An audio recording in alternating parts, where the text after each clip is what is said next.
Welcome everyone to the Tower Hamlets Local History Library and Archives. My name is Halima. I'm the Heritage Officer here for Learning and Participation. It's my pleasure to put on these talks, workshops and events for you. We love welcoming members of the public to come and explore the incredible histories that are sort of hosted here.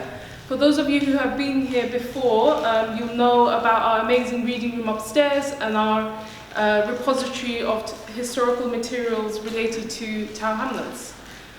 Today's event, celebrating Claude Mckay, poet and activist, is part of our Unite and Resist programme and part of our Black History Month programme.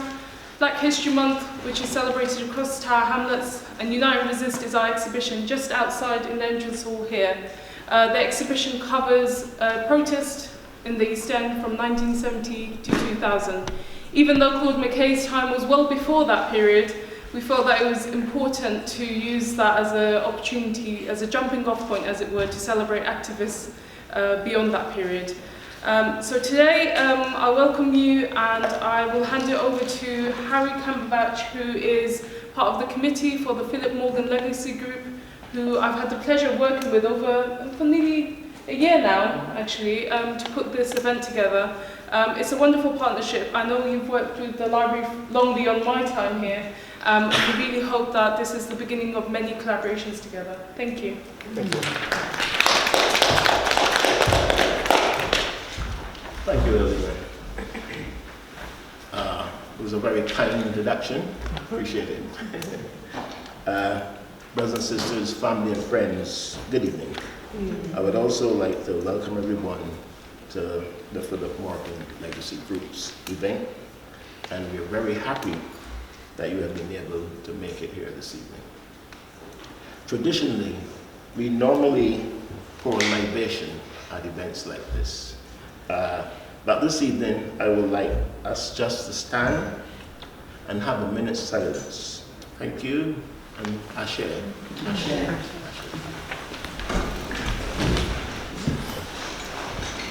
First, I would like to introduce our committee, and we have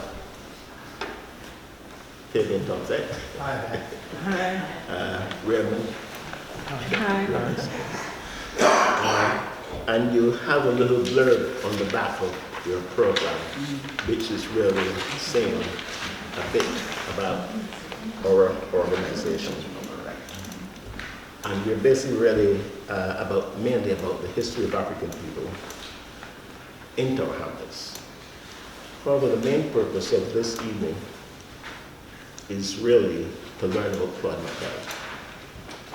And we are fortunate to have two knowledgeable speakers, S.I. Martin, Steve Martin, and Fabian Thompson, to speak about Claude, and to hear some of the poetry and prose read by the talented and beautiful Naila, and who I've had the pleasure of knowing all her life. What I would suggest we start first is to kick off with Naila saying a little bit about herself and reading the first poem. Please go ahead.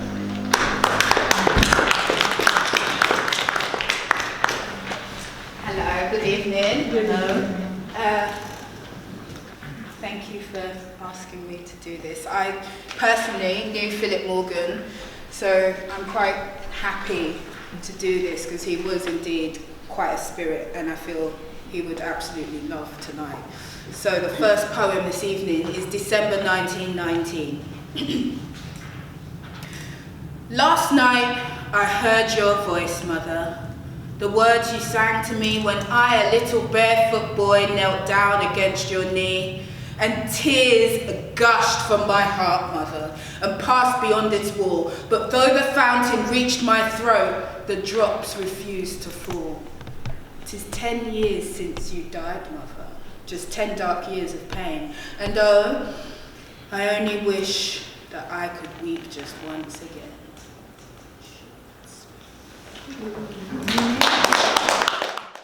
And we'll answer our first speaker, S.I. Martin, who is someone I met when he was much younger. And I heard him speak on a program that the great Dr. Ben Buchanan was here speaking on a UK tour. And I remember Steve telling us a story about the people of Samaria. That was when a traveler asked a lonely old man where all the people from the village were. And he replied, they stopped telling their story. Steve, that inspired me. And it also reminds us that we should always tell our story. Not only in Black History Month, but we should do that daily. Steve also inspired FATMO members who attended one of his walks around 202. And he has kept in touch by attending our book launches. And I would like to, we have been welcomed back to the library last month to do a talk on the 1919 Black Riots in the East End. And that was an inspirational talk. Please welcome Steve, who will say a little about himself and give a talk. Steve. Excuse me, everyone, if I stand, because it just helps me to breathe more easily and see everybody. I'd really just like to, first of all, thank you very much for that very generous introduction, Harry. But I also just want to really carry on from Nyla's poem there, December 1919, where Claude Mckay, this young Jamaican poet, has just penned what's really a lament in memory of his mother who has been years gone. And he's about to be propelled into this whole new environment, which is the city we're living in now, this metropolis, where he's going to spend part of 1919 and 1920 trying to really survive and trying to find various aspects of his poetic and political self, in some ways failing, in some ways succeeding. But it's that whole spirit of lament which seems to energize and dynamize his time here, because his period here, there's almost less than a year here, he described as a miserable period. It was a terrible time of his life. He always regretted his time here. And you can imagine the disappointment that he would have felt just from our tangential experiences with the Windrush arrivals who came to the mother country. And that packet of expectations which was dashed permanently. How much more so would this young man have been, 1819 Jamaica, who was from a comparatively prosperous rural family, who had been coached assiduously by Walter Jekyll, public school educated Harrow, and Trinity College trained priest, who found himself in Jamaica as a planter with this young child, bright, affable entity, Claude Mckay, as the ideal subject to train and inculcate into the ways of his native land. These were all of that was basically the channel which informed Claude and primed him as to what he could possibly expect in this country, what he could possibly expect during his time here. And of course, he was massively disappointed because he came here with a heart full of expectations. And what did he say? Although I found no romance in London, but there was plenty of political knowledge. That's a paraphrase. And the London he was coming to was a London in flux, okay, where 1 year after the end of the First World War, communities are still recovering from the flu epidemic. There's still civil and economic strife throughout the land. On a more significant political level, there's been a revolution afoot since 1918, where you have, to all intents and purposes, one man, one vote for the first time in British history. Informed a lot of his later writing, because he was very, very aware of the waves of racial violence which had preceded his arrival. I think that informed a lot of his responses artistically later, especially his vision that you see in his later writing, particularly Banjo, which is my favorite book of his, which I might talk about later. His idea of sort of a Pan-African community, a global African community, that black people all over the world could only be seen collectively, and that we didn't enjoy the luxury, even within ourselves, of a certain type of individuality. So this, in a sense, is predictable because he has arrived in London in 1919. London is a city which has already hosted the first Pan-African conference in the summer of 1900. This is where that global communication between peoples of African origin started in a high-profile, official way, if you want, self-motivated, self-designed way. When you see here, 1919, you've got the Pan-African Congress that's being held in Paris, but you've already got a strong Pan-African presence right here, where our man is. You've got two publications, one in Fleet Street, the African Times and Orient Review, published by Dusa Muhammad Ali. You've got the African Telegraph in High Holborn, published by John Eldred Taylor and Felix Hercules. In fact, John Eldred Taylor had a hand in both of those pies. But I'm just illustrating the fact, flagging up the fact that there was black media, as well as the African Progress Union. For 6 years, you had the memory of a black mayor, John Richard Archer of Battersea. Remember as well, 6 years again before 1919, you'd had the presence across the river, living in Borough High Street, of none other than Marcus Mosiah Garvey, who had been going up and down between Borough High Street and the British Library. All of this is just by way of explaining that he's not coming in here with absolute racial isolation. He's not coming in here he's not stepping into a vacuum. He's coming into a place where he can inform and he can be informed, finding his artistic and finding his political feet. The other thing he manages to do is to find a voice for himself, rebutting the opinions of one particular writer and journalist by the name of E.D. Morel. Now, E.D. Morel had hitherto made a name for himself exposing the atrocities and enormities committed by the rubber planters in the Congo under King Leopold of Belgium's aegis. But after the war, he found himself turning his attention towards the presence of 40,000 or so black soldiers, black and Moroccan, Senegalese and Moroccans, who were stationed on the Rhine.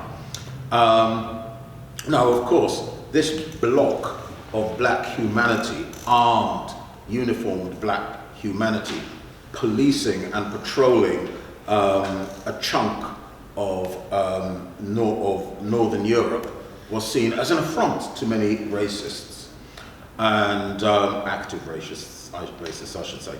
And Morel started penning these virulous screeds and pieces about what he called the horror on the, you all know where this is going, draw it up here, the black horror on the Rhine, the terror on the Rhine, and how the presence of these black soldiers was a form of terrorism against the men and children of Germany because of the depredations of which Africans were blah, blah, blah. You know what this is all about. And Mckay took against this immediately, realizing at once that this was just a ruse to get British public opinion against the French occupants of the Rhine, and there could be more British leverage on there. Because of course, this country still had that memory of the race riots, and it was still attuned, very, very sensitive to any mention of black masculinity exerting any sort of sexualized force in amongst any European populations. He wrote off the piece, which I believe Naylor is going to read after I've closed up shortly. He wrote off his response as a black man to Morell's disgusting words. And this brought him into the circuit of another local figure, Tower Hamlets figure, Sylvia Pankhurst. Yeah.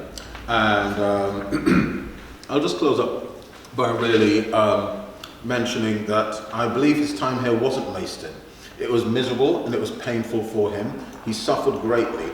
But firstly, it brought him into contact with forms of socialism which would both inform his political practice, even though he divorced from it later.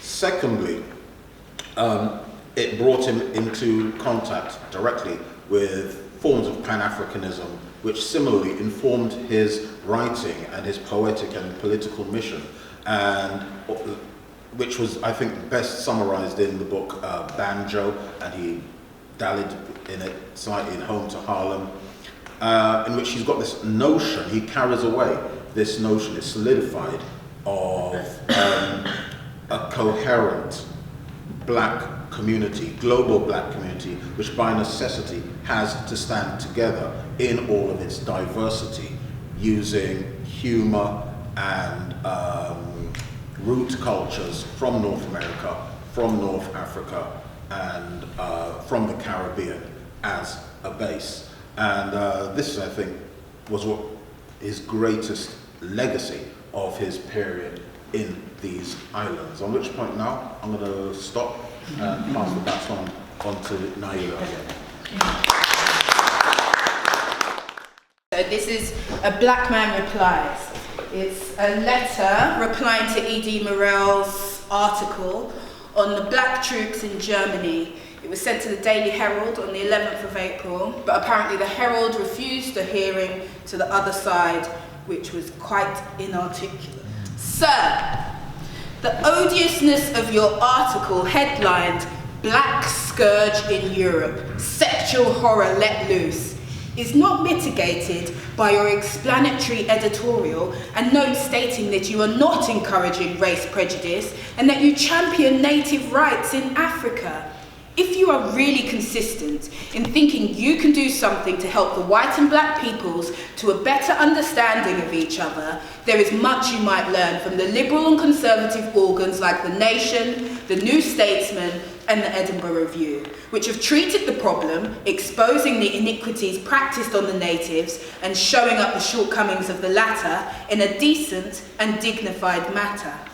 Your correspondent, who peddles his books and articles on the poor suffering black, is quite worked up over the African warriors carrying off the prizes of war like the heads and eyes of their victims.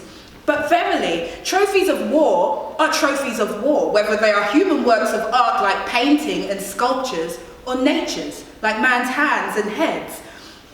I am quite ignorant of the well-known psychological reasoning that makes the raping of white women by a Negro resultful of serious and fatal injury. Any violent act of rape, whether by white, yellow or black, civilized or savage man, must entail injury, serious or fatal, especially if the victim is a virgin. The worst case of rape I ever heard of took place in Kansas City some 8 years ago. A woman was white, the perpetrators 3 white men, and the result was well-nigh fatal. In the West Indies, there have been many instances of white soldiers raping coloured women with awful consequences. Your correspondent employs the same methods used by German propagandists during the war without any real effect. England, France, even America all used their black troops in the war. Surely the Daily Herald, by the light of experience, ought to find a more effective and honest way of combating great evil. Why all this obscene, maniacal outburst about the sex vitality of black men in a proletarian paper? You might say the Negro is oversexed. The same statement might be made of the Italians or Jews of the Caucasian race. To say the black man is sexually unrestrainable is palpably false. I, a fully blooded Negro man, can control my sexual proclivities when I care to, and I'm endowed with my fair share of primitive passion. Besides, I know of hundreds of Negroes of the Americas and Africa who can do likewise. When white men go among coloured races, they do not take their women with them, hence the hundreds of mulattoes, octoroons and Eurasians disowned by the Caucasian race. During my stay in Europe, I've come into contact with many weak and lascivious persons of both sexes, but I do not argue from my experience that the English race is degenerate. On the other hand, I have known some of the finest and cleanest types of men and women among the Anglo-Saxons. If the black troops are syphilitic, it is because they have been contaminated by the white world. According to competent white investigators, syphilis is a disease particular to white and yellow peoples. Where it is unknown amongst the blacks, it has been carried hither by the whites. Houses of prostitution have always been maintained, officially or otherwise, for soldiers. They were a notorious fact during the late war. I think the key to your exposure may be found in your extract from Claude, which states, German women of barely marriageable age sell themselves because 20 francs are worth 150 marks and 50 francs are worth 400 marks. In this intolerable age, the great majority of peoples, male and female, in different ways are given to prostitution. The stopping of French exploitation and the use of the North African conscripts, not mercenaries, as your well-informed correspondent insists they are, against the Germans is clearly a matter upon which the French socialists should take united action, but not as you have done. I do not protest because I happen to be a Negro. I'm disgusted when I read your columns that the white dockers would prohibit their employers using Chinese and Indian labour. I write because I believe the ultimate result of your propaganda will be to further strife and blood spilling between the whites and the many members of my race, boycotted economically and socially, who've been dumped down on the English docks since the ending of the European war. I have been told in Limehouse by white men who ought to know that this summer will see a recrudescence of the outbreaks that occurred last year. The Negro-baiting Bourbons of the United States will thank you, and the proletarian underworld of London will certainly gloat over the scoop of the Christian socialist pacifist, the Daily Herald. Yours, etc., Claude Mckay.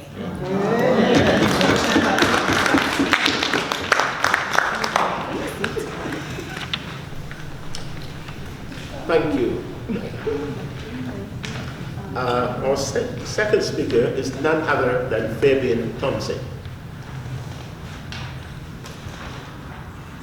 who not only introduced the Power Renters to FACMO and our Black History Committee in 2000, but he also made us aware of Claude Mckay.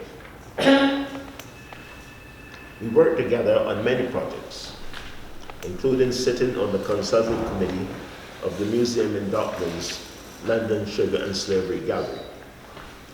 Fabian is a committee member of the Philip Morgan Legacy Group, an academic with a long history of supporting the working class movement. He has also been a powerful ally to African people preserving their history in Tower Hamlets. Please welcome Fabian, who will say a little about himself and give his talk on Claude Mckay, why it is important today. Claude.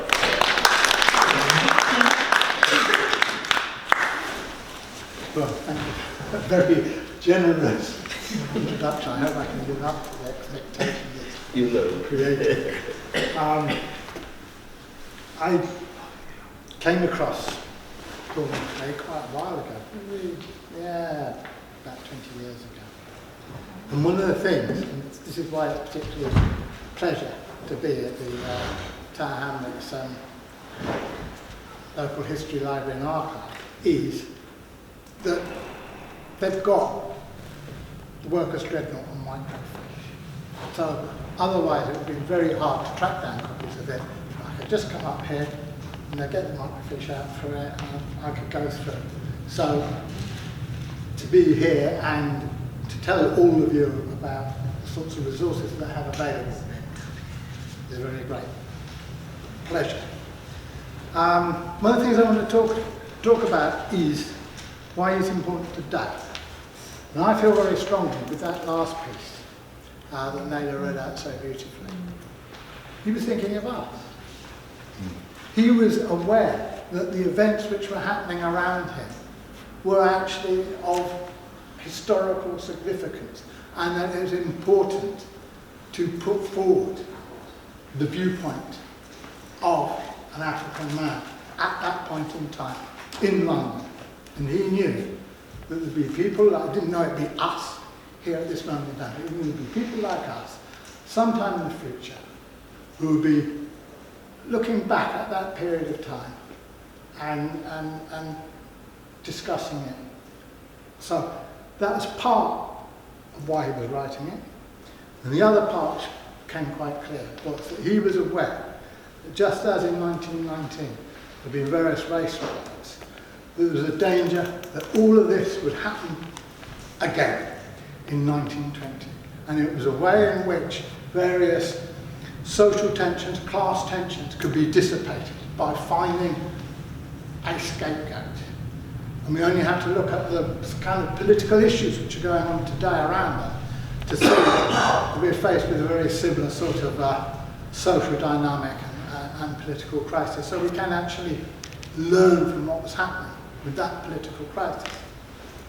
One of the key things to remember, 1920, when E.D. Morel wrote that piece, what was happening? What was E.D. Morel not talking about? What he was not talking about was the fact that there was a revolutionary movement in Germany, there's been an uprising in the Ruhr, in these same weeks, that this was the crisis. And E.D. Morel's friends in the majority German Social Democratic Party were sending proto-fascist troops in to put down that uprising. And it's in that context that the French army mobilized, and the French army sent troops into Frankfurt, which was just outside the area that had been agreed that they would occupy. The reason why they went to Frankfurt was it was a major railway station, and there was a concern that the First World War was about to restart. There'd been a right-wing coup, the army had mobilised, anything could have happened. So all of that gets swept away with this and I think from what Steve said and from the piece itself, you can see what bizarre piece of writing it was. But this gets put forward to mask the reality. When you look at the copy of the Daily Herald, which had the original article by E.D. Morel, it was a left-wing paper, it was a Labour Party paper. Exactly. So when you look at it, right in the column next door to it, it's got a very small piece about, there might have been some people killed by the Freikorps, they were called, these protest fascists. You know, reality, there was over 1,000 killed. When the incident happened in Frankfurt, different numbers are given, sometimes 6, 7, 8, 9. Maybe some died or killed immediately, maybe some died a little bit later. They're basically right-wing students, stage a demonstration, and they're appealing to the Americans. They wanted to break the Americans from the French and divide them in that fashion. In Mckay, when he writes in his autobiography, A Long Way From Home, this is what he says. Now, one of the things I find disturbing is there's been quite a lot written about the black shame, the black horror. But what Claude Mckay is saying is often basically ignored. It's very rare to see any mention of the Cat Putsch, which was the name of the right-wing coup that would have started the whole First World War again. That doesn't get mentioned, and the fact that the workers in the Ruhr, which is adjacent to the area which was occupied by the French along in the Rhineland, that they'd mobilised the Red Army and wanted to take the German Revolution, which had got rid of the Emperor, but had stalled. They wanted to take it a step further, using the example of the Russian Revolution as a guide to a way forward. So you can read books by all these academics that discuss the gender politics of the various bits of propaganda going around like that. None of this gets mentioned. You know, that is really weird, right? That this could happen. But this was something that, if you read through Workers' Dreadnought, you would see that Mckay knew all about this because it's there written in the pages of the Workers' Dreadnought. And I'd take Steve's point a little bit further. Mckay had written a little bit the Workers' Dreadnought before, but he became a staff member, i.e. he was getting a regular money, not a lot, but it meant that he could house himself and feed himself in quite a basic way. And that meant that he, instead of previously, he'd been working on the railways, he'd been working, you know, various jobs, just ordinary working class jobs. He actually had a job where he was being paid to write. And that was a big step forward for him. And that also affected, when he went back to America, he then became an editor on The Liberator. So that experience opened up those doors to him. And one of the things that would happen is that in the team, they'd have people with different language skills. So, you know, if you didn't read Russian, or you didn't read German, or you didn't read French, there'd be people there who would, oh, what does this say? You know, and they would be swapping papers from all across Europe and the world. So they get something come in, oh, this is in Russian, and then they had a Finn, like Finland had been occupied by Russia for quite some time. Oh, they read that, somebody read the German. So he was right at a junction point of all these different currents, and he was becoming exceptionally well informed about what was happening, because these people opened up languages which he couldn't really get involved in. So in that sense, it was a big leap forward, a big opening up for him. As regards his attitude to Marxism, I would say that the key to him is that he was more interested in worker solidarity. So he became involved in the industrial workers of the world when he was in the USA. And in his subsequent novels, the theme of worker solidarity and the sort of organisation of the industrial workers and not scab occurs repeatedly. It occurs in Home to Harlem, it occurs in Harlem Glory. And so my take on this is that actually it was the question of the solidarity of ordinary working class people with each other, not to scab, support each other, and not to fight each other in wars. These were key parts of his whole political outlook, rather than adopting a political, particular political ideology or stuff like that. It was the basic solidarity and human relationships of all of that. But to see how, on the one hand, Claude Mckay becomes a seminal figure in the Harlem Renaissance, but in Europe, from his stay in London and his subsequent trip when he comes to London, and then he goes to Germany, and then he goes on to Russia, he's tied in with the kind of artistic and literary avant-garde of Europe. He's a link person going on there, and not enough is known about that. I think what we really need to understand is also that his time in London played a crucial part in him developing his skills and getting the experiences and getting the contact that enabled him to take them forward. Thank you.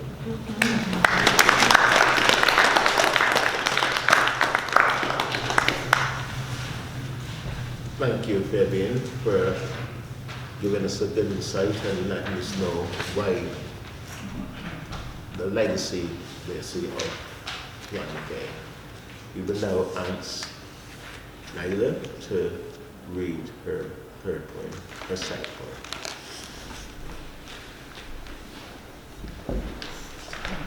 Okay. So I believe this is probably his most well-known or famous poem, called If We Must Die. If we must die, let it not be like hogs, hunted and penned in an inglorious spot, while round us bark the mad and hungry dogs, making their mock at our accursed lot. If we must die, oh let us die nobly, so that our precious blood may not be shed in vain. Then even the monsters we defy shall be constrained to honour us, though dead. O kinsmen, we must meet the common foe. Though far outnumbered, let us show us brave, and for their 1,000 blows deal one death blow. What though before us lies an open grave, like men, we'll face the murderous, cowardly pack, pressed to the wall, dying, but fighting back. Okay, this is the real question time. All right. What are you going to do about Brexit?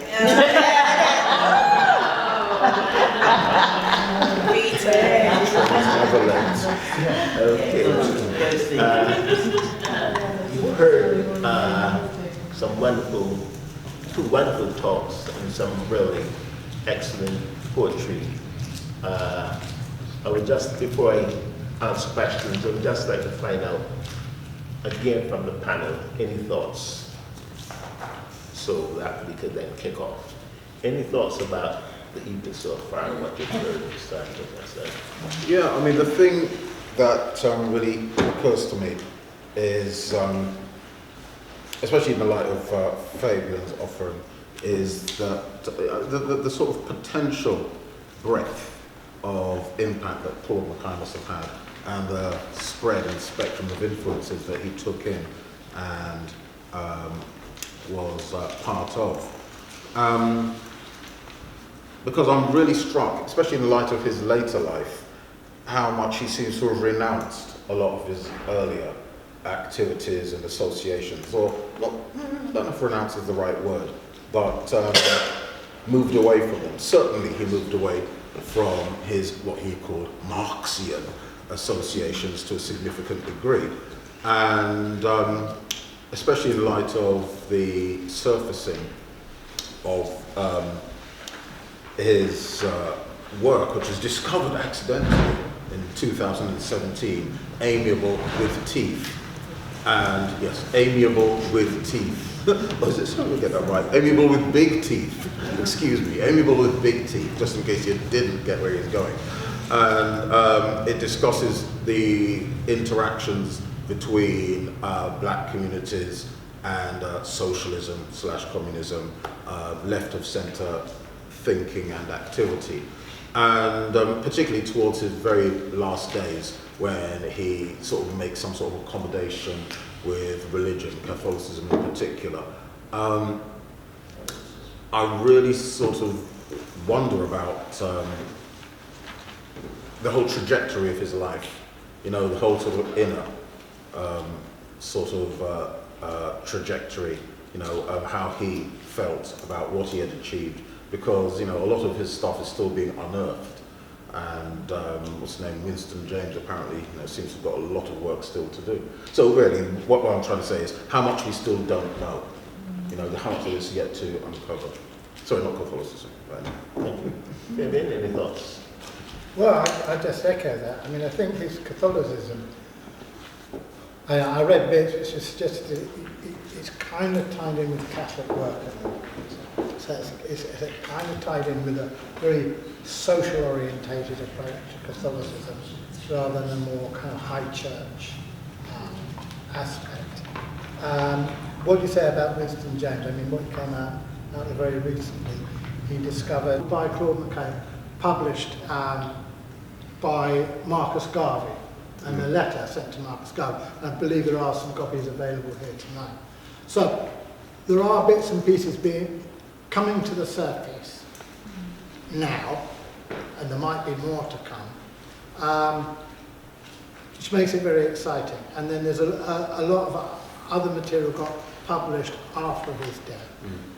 And one of the things is that his material is now, most of his material now is out of copyright.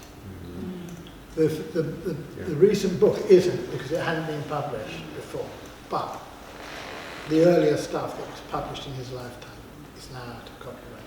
So there's no excuse for it not being easily available, basically for nothing on the internet, which a lot of it is. And the other thing I would say is, when I touched on some of the research, what was happening in Germany in 1920. I can do that at home, using my computer.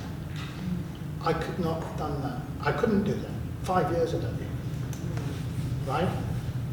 It's been that access to information, and this is just one example, but actually, it's across the board.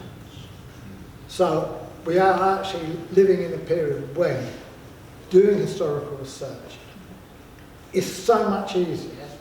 Part of it is you have to work at the skills of the search and everything like that, but people are doing that, and I think by having collaborative projects we can actually share those skills.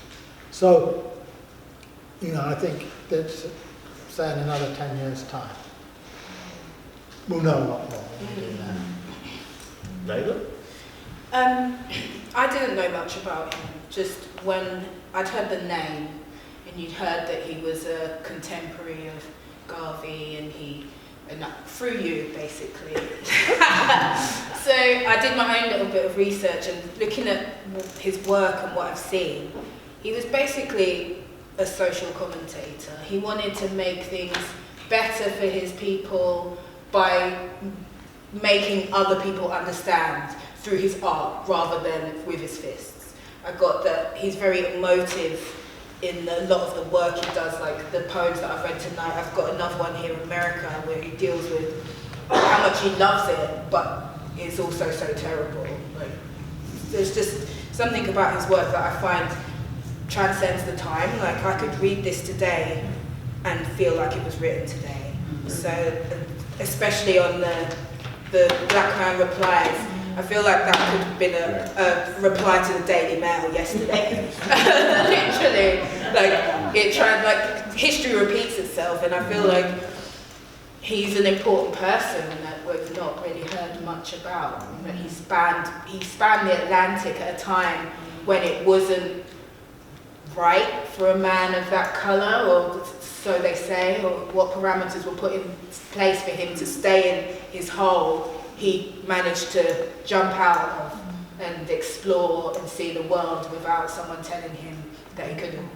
So, thank you. Great. Thank you. Open to questions now. Just one at a time. Don't.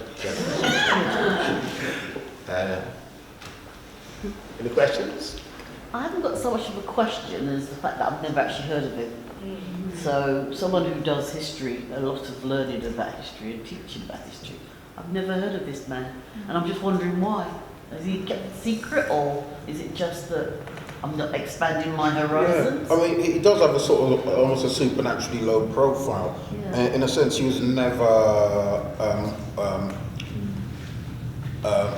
forcefully. He didn't push himself into any sort of fashionable set. When it came, he's often associated with like the Harlem Renaissance, but he was just definitely set against that. Trigger warning, he called them the niggerati amongst other things. He's definitely set amongst a lot of their works and bourgeois ways. He could never entirely associate himself with a lot of the culture in the island of his birth, Jamaica. He was never really at home here. I mean, he was a man of really, he couldn't be shoehorned He's restless. and marketed Yeah. in any particular way, even though the ideas he was coming out with, and his sort of like visions, because I always go back to Banjo, his visions of Pan-Africanism were just, things that we can use today, but they were never, and also as a writer, he wrote books which were all very, I've got the same bad habit myself, they're very, very loose, and they're not like catchy, easy reads. So yeah, it's just his lack of status within popular culture, and there was no easy way of packaging him and presenting him to the population. Someone said to me he died really sadly. And I Yeah. thought, well, how did he die? No one said it yet. I mean, how did he die? Was it 1948? What did he And he just fell ill under the care of a religious community. Yeah. Religious community. Mm-hmm. And also, I feel, in answer to that question a little, it's not very manly, so they say, to be a poet. So I don't think a lot of people, especially from the black community at that time, were going to push an artist and raise them up when it's seen as something that maybe isn't very masculine, or is not something that they'd be proud of. To me, I'm an actress. Considering he's friends with Marcus Garvey. This is what I'm saying. He's a publisher, so Sorry, there's can you this. repeat that? It's interesting considering he's friends with Marcus Garvey. It's not friends. Oh, they were Contemporary. friends. Oh, they were Contemporary. contemporaries. Oh, you It's see, not- I'm learning. I think when Marcus Garvey came on the scene, he was very much enamoured of the Marcus Garvey movement, and he saw it really positive, and he distributed Marcus Garvey's work. Right? Can you speak up a bit? I think it's better. What I'm saying is that in the early years of the Garveyite movement, he was very hopeful for it, Okay. and he distributed the Garveyite work. He wrote to Marcus Garvey, but particularly when he wrote Home from Harlem,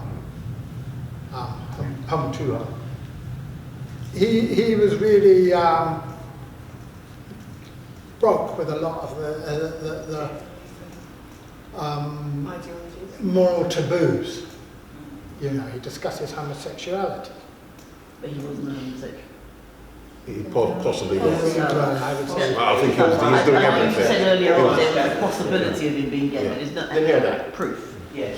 I'm saying he was almost definitely either bisexual or gay. Yes, I would agree. He's very active, whatever he's doing. Okay, yeah, so Sorry, for those of us that came in late, can I please have his name again? Claude Claude Mckay. Mckay. Thank you. So, on the one hand, you had the kind of Du Bois, Garvey having their argument, Mm. but the one thing that they united them was they didn't like Claude Mckay. Yeah. Is it because he was gay that No, they I think he was also irreverent to a That's strong it, degree. He was that's very it. irreverent. He wouldn't just give his allegiance, and he was always questioning people's positions. I mean, in the current unearthed work, he's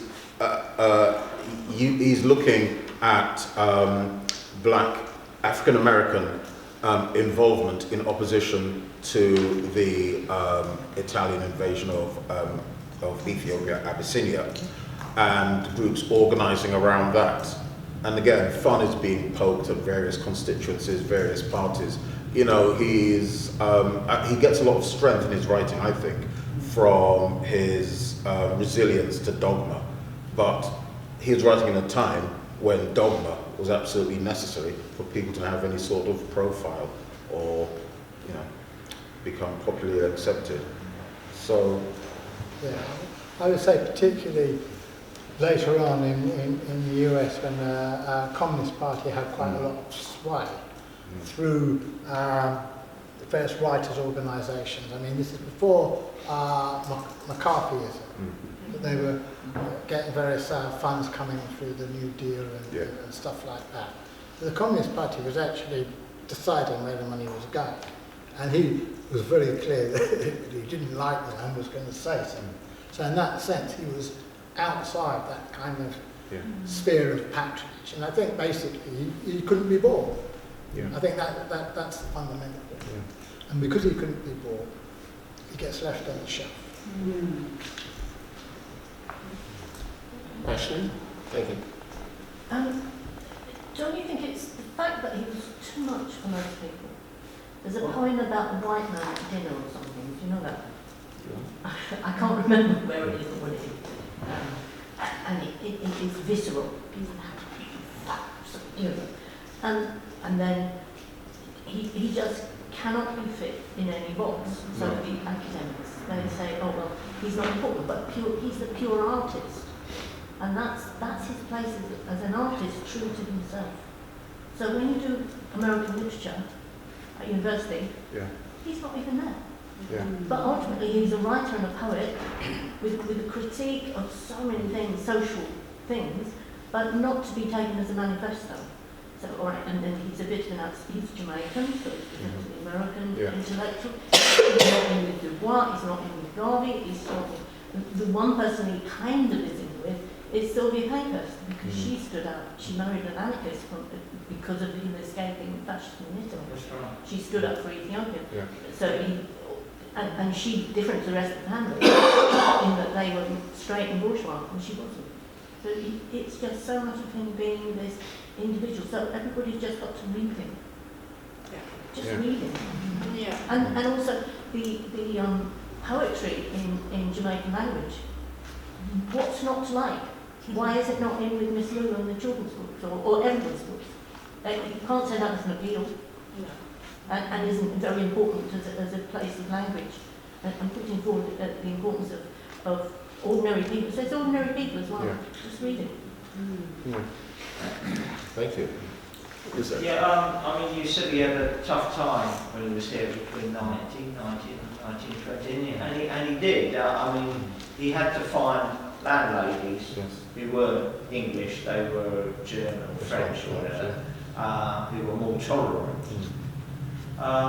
But he also had a great time, as Fabian Thompson points out, in the fact that, you know, that he more or less became the editor of Workers' Dreadnought, because Sylvia didn't have, she had other things on her mind at that particular time. And he wrote huge amounts for Workers' Dreadnought. He didn't just write for it, he went out on the streets and he sold it as well. He sold Workers' Dreadnought, and he stood up on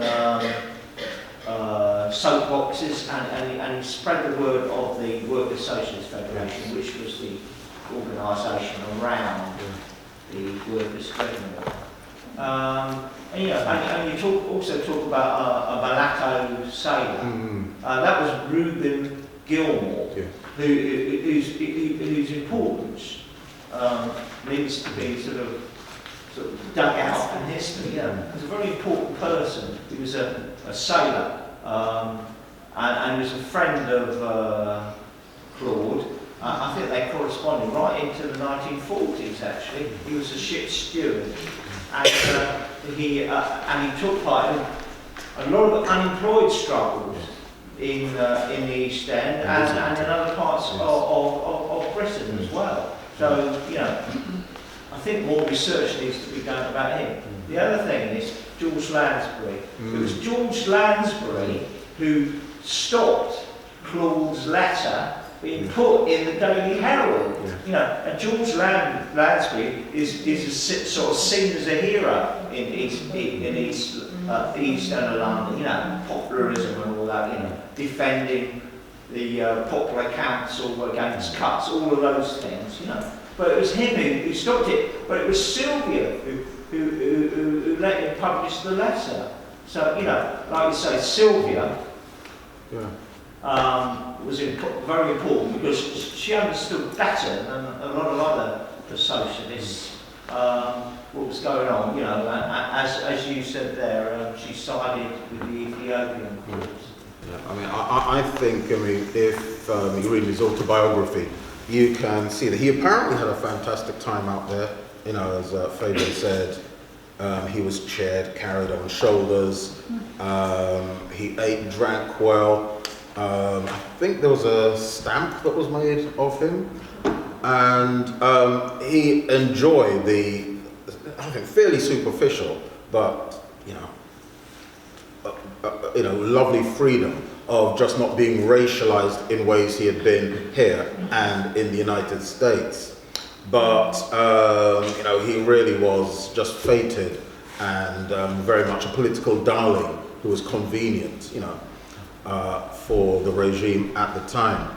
But also, needless to say, amidst all the fun, he contracted a particularly virulent strain of venereal disease, which accompanied him all the way to the south of France, and was to which he was host for a long, long period. He wrote a poem about it, I think, City of the Night. I can't remember the exact name of the poem, but he certainly had a good time out there, and he was definitely a poster boy for Soviet internationalism, or Stalinist internationalism, Soviet internationalism, yeah.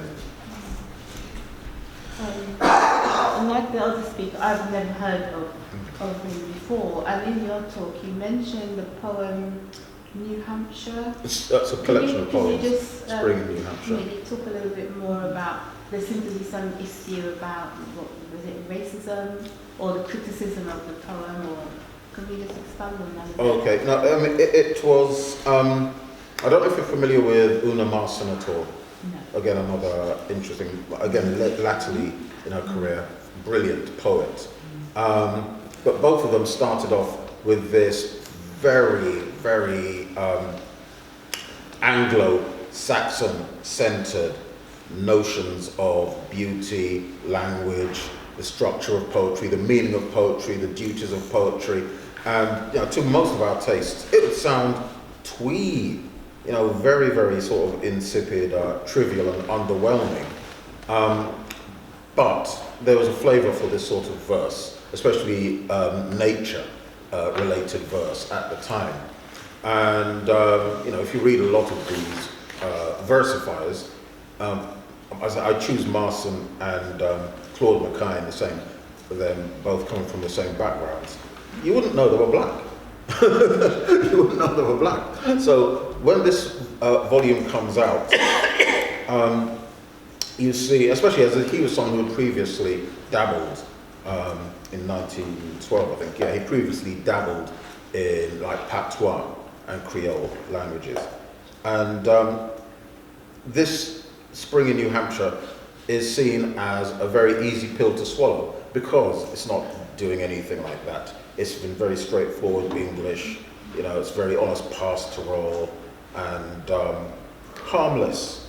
And as the Spectator reviewer said, one has to inquire into the good taste of this when they learns that the writer is, he said, an American Negro, not a Jamaican, is an American Negro. Yeah. So they weren't expecting an American Negro to write that kind of. They weren't expecting a black man to produce any facsimile, as I would rudely say, of English verse, or anything approximating verse, or verse. Because it's very Shakespearean almost, some of his pieces, very set. It's sonnet, it's got just perfect stanzas, and it's very much typical of how you write, if you've been told at school how to write a sonnet. He followed. Yeah, so like you said, if you're reading it, you're reading this prose and you're like, oh wow, it's a motive, it's telling me something, and it's stuck to a system that we've known. Basically, there were various American senators that had used his speech directly, and one of the stories was that Churchill had actually read his poem out in the House of Commons. And this wasn't true. This, you go through Hansard, it never happened. And the Churchill Society, I think they're called, one of the main people who revere the works of Churchill had actually discussed that and said nobody's ever been able to actually show any occasion when this happened. So I think the answer is no, but I think it's an issue which gained popular currency because there's certainly similarities between If We Should Die and Churchill, we would fight them on the beaches, we would fight them. So, Thank you. Still open for questions. We have one more. How about his role in the Harlem Renaissance? Can you say a bit about that? I think he played a very big role. One of the things I found out was that when he was in Jamaica, when he had his first patois poem published, profile of him was written by William Alexander Stevenson, who was a reporter with the Gleaner. Stevenson then crops up working for Garvey in New York, and they get reunited several years later. So, and this was at the time of the Harlem Renaissance, so there was a big kind of Caribbean impulse into the Harlem Renaissance, of which he was a part. And I think he one of the things about Home to Harlem, which is the novel which really takes us into that, is that he writes it in the idiom to which working class people speak. And just like he wrote poetry in patois, he wrote in that fashion, and it was a bit too earthy for a lot of the more intellectuals. So, but I think that played a big role. Some queer theorists are actually saying that the queer element of his writing was crucial to the Harlem Renaissance in terms of pushing through the cultural barriers. So there are people working on all of that and saying, well, actually, if you take this piece out, you know, you can look at this bit more and it opens up in various ways. He has, in Home to Harlem, he has two characters, which are kind of like two different sides of him. So there's Jake, who's a kind of, you know, working class lad who just gets on with life. Just talks about living in Marlene. Oh, I lived in Marlene in London. And then there's Ray, who's a kind of Haitian intellectual. And there's the relationship between the two. And you can see that he's kind of a bit of both. Okay, you spoke about Winston James. Well, it seems like a lot of our good, great activists and writers and intellectuals, especially historians, move over to the States. And I'd just like to say a little bit about Winston James, because we speak about him highly and he's doing some work.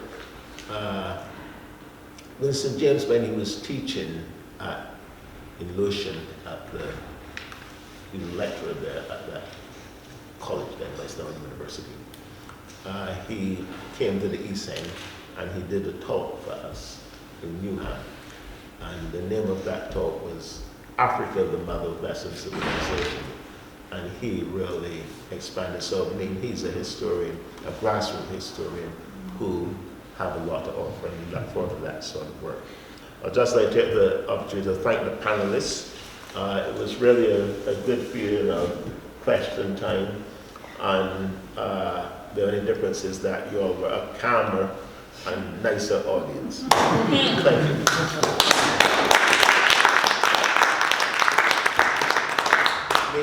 I spoke a little earlier because we all part of an organization called BlackMob, where we came out of their Black History Committee, and it's really a mental health organization, and we promote and try to combat the stigma that there is in the Black community, especially about mental health issues. And we are very fortunate and privileged this evening to have one of our members who arrived a little after we started, and he's going to share with us, if he's ready, a poem or two. I've got something different, nothing long. Got a couple lyrics, but it's a poem, not a song. I write poetry and perform. It's something that comes natural to me. it's the norm. When I recite my words to an audience, it does wonders for my confidence. The powers that be dropped me in the middle of a jungle, but with God's help, I survived. Now it feels like he's telling me to go and live my life. Strive for greatness, you never know what you might achieve. From a very young age in God, I do believe. I used to come into church late, sit in the back row with my darkers on. I felt like I was from another planet, but I'm not sure which one I was from. Every morning I wake up, I feel like God has given me another chance to get my mind right instead of it going on freelance. I know there's a God, because I feel like my mind went to hell still. From the first line of these verses, you know the shit's for real. Lost my way, then found my way out. It's crazy when you work out what bipolar and positive energy is all about. It's like God said, I'm not coming, but I'm sending Lisa and Susanna. Another part of the plan is a girl called Han. A bit of female company, something that's really good for me. I went round the bend and come back. I went round the bend on my jack. Man got sectioned, had to steer my life in a different direction. The mind got lost, went to some mad places. Blood tests, the white left traces.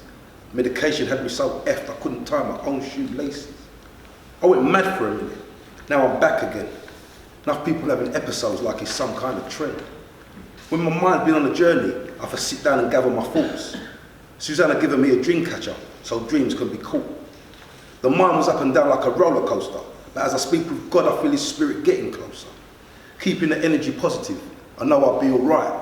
When I'm in a certain zone, writing poetry keeps me up all night. My mind disappeared, shit went all weird. Man was confused, the mind had blown a fuse. Went from Mr. Precise to Mr. Late. Trust me, bipolar, nearly sealed my fate. But I've done all the hard work, and I've done all the graft, so now I'm taking my time and having a laugh. Some men don't know about a shower, let alone a bath. Sometimes you can draw strength from a situation that could have left the next person on their knees. I know I'm not out of the woods yet, I'm just clearing a pathway through all these trees. Thank you. Thank you, Roy, for sharing. And one of the things before I go, I know we're coming to the end. There's some literature around, and one of the books you can take away is one of the books that we have written, and this is helping to combat the stigma of mental health. It is also helping people with mental health to feel good and comfortable with themselves and get back their life. And we just heard a little example of what it means on the other side of people with mental health. Really thank the panelists, they've been absolutely brilliant. I think we need to really thank ourselves, the audience. I think we should give ourselves a round of applause. I would ask Halima if you can come and say the final word. Hi everyone, I've already passed along some evaluation forms. Your feedback is very, very welcome. I'll pass it all along to the Philip Morgan Legacy Group. It's what enables us to make these events free and accessible to everyone. But thank you very much for joining us this evening.